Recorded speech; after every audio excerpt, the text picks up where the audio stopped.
G'day viewers, welcome to the Decked Out Studio. Today we're going to be discussing the required safety equipment on a 4.8 metre and less boat in Victorian waters. That's right, we are moods. Everything we're going to talk to you about today is available in this book. It's the Victorian Recreational Boating Safety Handbook, and it is free. Every boat shop, every tackle shop, you can pick these up. You can also download it off their website, and we'll make it available on our website. Moods, 4.8 metres and less. It's a hotly discussed topic. People saying putting a bowsprit on the front of their boat makes it over legal limits. That's not true. 4.8 and less. That's the magic number. So even if your boat is a 4.8, mine's a 4.8 and less, these are what you require. So let's get stuck into it. The very first thing you need on board your boat, it's simple. It's a nautical staple. It's a paddle. You need 2 paddles on board your boat. This is a telescopic one. You can see the handle just comes out like that. Pretty simple. They're well designed, aren't they? They are, and you've got a double telescopic one. Gee, they fold up well. So they don't take up any room. So you need 2 of these. You also need, Moods, one of these. Yes. It's a bailing kit. We've got a few other goodies inside, but you need 1 bailer on board your boat. A bailer is a bucket, basically, with a lanyard attached. So you've got one over there as well. It's a little bit different. Oh, this is the bucket. These are a great idea. They take up no space. Unfold them, out they go. And you've got that, which is important. You can explain it, Moose. So the thing about a lanyard, or a rope to I suppose you and I, is it has to be of appropriable length. There's no set length. It doesn't have to be 1 metre, 2 metres or 3 metres. It just needs to be of an appropriate length. The reason behind it is if you threw this into the water while holding on to it, the current or the movement of the boat might be enough to pull you overboard. So with a lanyard, you can throw the bucket overboard and pull it back in, bit safe. So you need 1 of them on board. I should also just mention, if you have an enclosed area on board your boat, say a floor, you need a bilge pump. There's a required size of the bucket? No, there isn't. That's kind of like the staple sort of size. You don't want to go huge because it'll just be too heavy to use. This little thing we mentioned before. These are great. Is just a little kit you can buy. This is actually called a bailer. You can see because it has a little grab handle on it that allows you to scoop up the water. But inside it contains quite a few goodies. I'll just hand you that, Moods. You've got a whistle for the emergency sports that you might have on board your boat, if you need a referee, for example, or attract attention from passerbys. This is a favourite of mine. It's a signalling mirror. So basically it's just a little mirror that you aim at an aircraft using the little hole on the back here to get the attention of passing aircraft. It's pretty cool. Yeah, been around for years. You also have a compass. As everyone knows, if you're going to escape Colditz prison, you need a compass to find your way back to England. Also handy to find land. That's it. So it comes with a compass. It also comes with a waterproof floating torch, and that's a great segue, Moods. So you need to have 1 waterproof torch, and look, our recommendation is to have 2 and some spare batteries. You know, a lot of the time they're just put in underneath the keel or stuck underneath the seat, and you just don't really take much notice of it. But when you do have the boys in blue pull you up, all these things you require all these things, and if you don't have 1 of them, you will be fined per item. We'll cover the flares soon, and that's red hot in fines. But so basically, yeah, just a working torch. There you go. And again, that's it. With the bailer and all these sorts of things, these are a legal requirement. So Moose, flares. Yeah, big the one. Important thing. So I'll just pop these out the way. A flare kit. You need 1 flare kit if you're in coastal waters. So that's anything other than inland. So a flare kit contains 2 days and 2 night flares, pack of 4. Each flare will last you 3 years, and the expiry date is often written on the side of the flare, sometimes at the top, sometimes halfway down, in the month and in the year. So these are April 2015, good until 2018. Don't keep expired flares on board your boat. They're considered an explosive device. It's mega bucks for a fine, huge bucks. It also voids your insurance, and it's not safe because they will deteriorate. And another thing is, believe it or not, there's 4 flares in here, and if you don't have the 4 flares, they will fine you per flare. And just a guess, $240? Oh, minimum, yeah. Yeah. So look, they'll save your life. Keep them in a plastic bag. You've got to keep them dry. And it's a simple request. Everybody owns a boat, should know about it. Yep. So. But where there's smoke, there's fire, and when there's fire extinguishers. Say in a 4.8 metre boat, you're often going to have relatively small horsepower, say 100 horsepower and less. So more often than not, your fuel you're going to be carrying on board is going to be 115 litres or less. So if you have 115 litres or less, you need 0.9 of a kilo fire extinguisher. This is actually a 1 kilo fire extinguisher. It has to be in its pressure, which you can see on the little green nozzle there. And it has to actually be out of its plastic, but because we technically don't own this one, it's staying in the plastic. It needs to be in an accessible area too, Moods. So you have to be able to get to it. It makes sense to obviously keep it away from the source of ignition. Don't keep your fire extinguisher down by your fuel tank. No, it's out of sight, out of mind, but it's important to keep it so you can access it. Moods, the most important I think that people need to have is a PFD1, a life jacket. This is a PFD1 or a life jacket. Every person on board needs to have one of these on when the vessel is underway, when the boat is actually moving. At anchor, you don't. However, there are times when you need to be wearing it regardless. They're called heightened risk. Nighttime, dusk, dawn, storms are all heightened risk times, and regardless of whatever the rules say, you need to wear it at those particular times. Otherwise, you don't when you're anchoring. However, this is a block foam style PFD1. You can see it is a very Mae West style thing. I don't recommend them. What do you got there? Right, this is basically the upgrade to that. A lot of children need to be fitted for jackets. And what's aged? Yeah, so these jackets are over 15 kilos. That's right. So I don't have kids, Moods, so I'm not too sure what age that is. I suppose it's maybe 2 years old, 1 year old. I'm not sure. Basically, not an infant. See, infants have all kinds of weird buoyancy because they're roly-poly, so it's very hard to make a life jacket for them. So that's why even TSV specifies that infants shouldn't really be going on boats. Not babies, but around say 3, I suppose. Oh, 3-year-olds. Yeah, no troubles.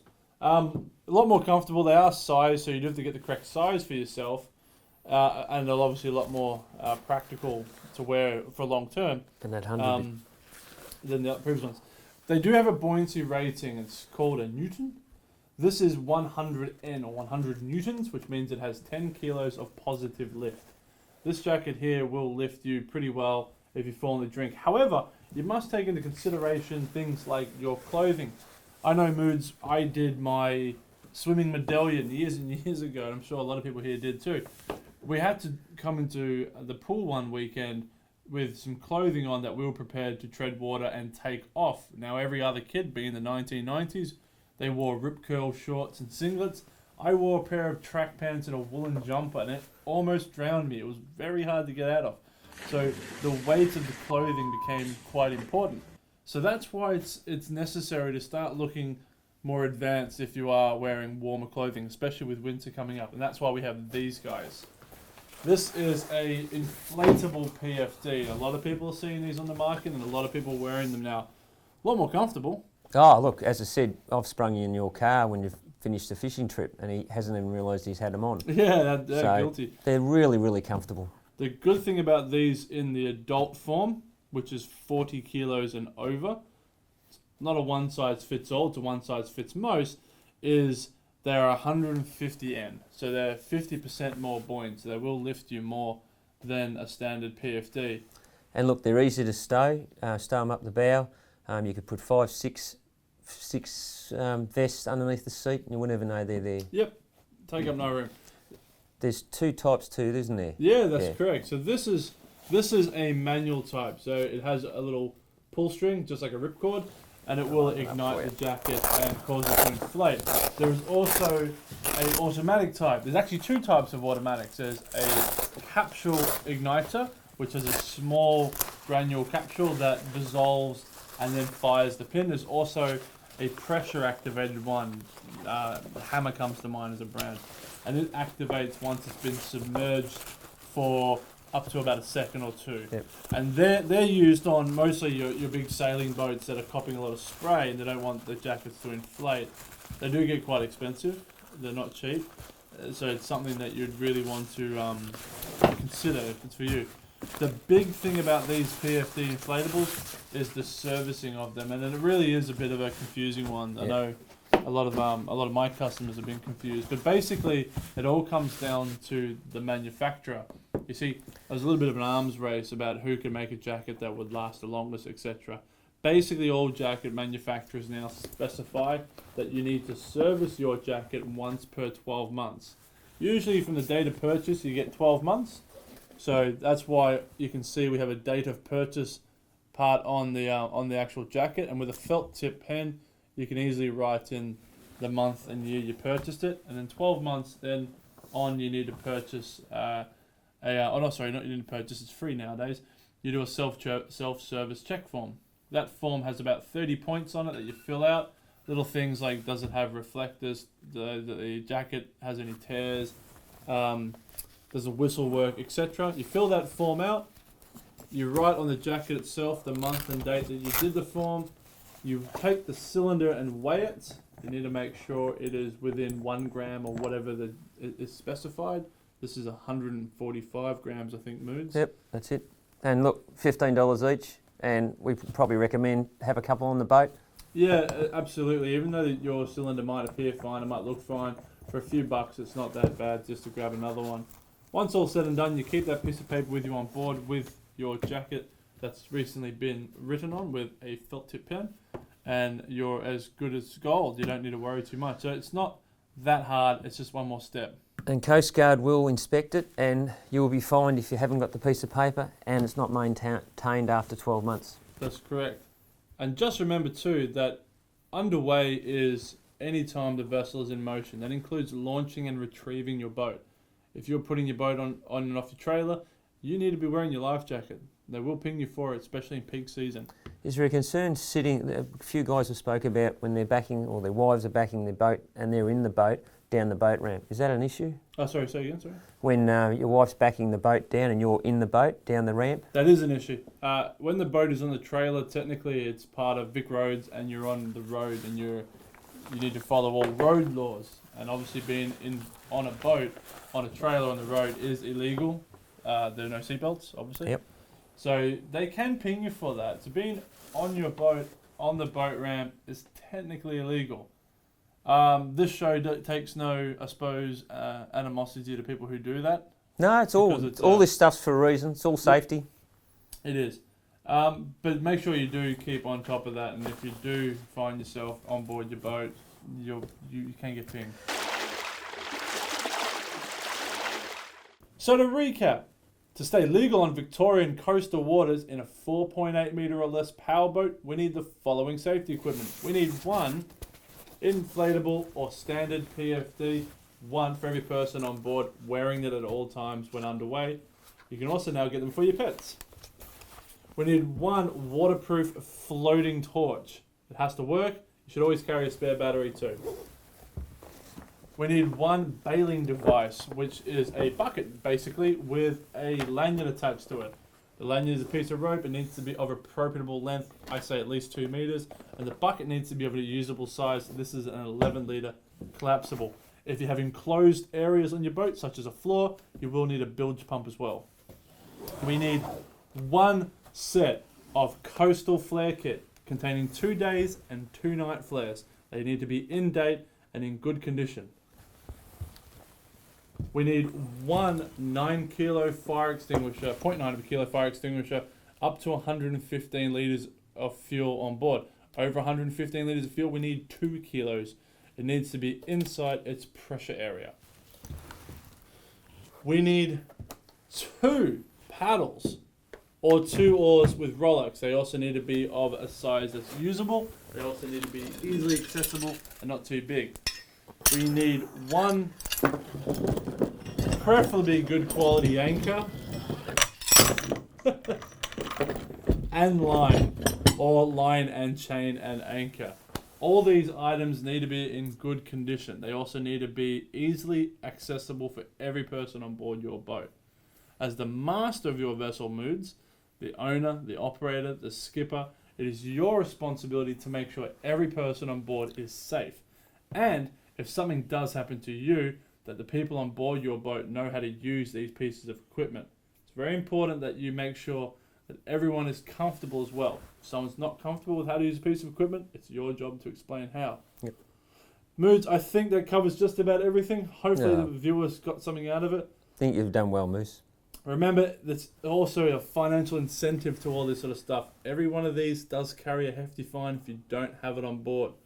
I've been Moose. I've been Moods. We'll see you on the water. Catch you later. Legal safety requirements. Legal safety equipment. The illegal safety equipment. Yep. On Victorian waters. For a 4.8 metre. 4.8 metre. And less. Say it again. G'day viewers, welcome to the Decked Out Studio.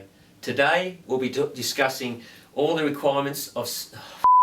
Oh, my brain's dead, mate. That's alright, you got this. Legal safety equipment. Well, the required safety required legal safety equipment. RSE. Legal safety required safety equipment. Required safety legal equipment. No. Required safety equipment. Required safety equipment. Required safety equipment. Required safety equipment. Required safety equipment. Required safety equipment on a 4.8 metre boat and less. Bingo.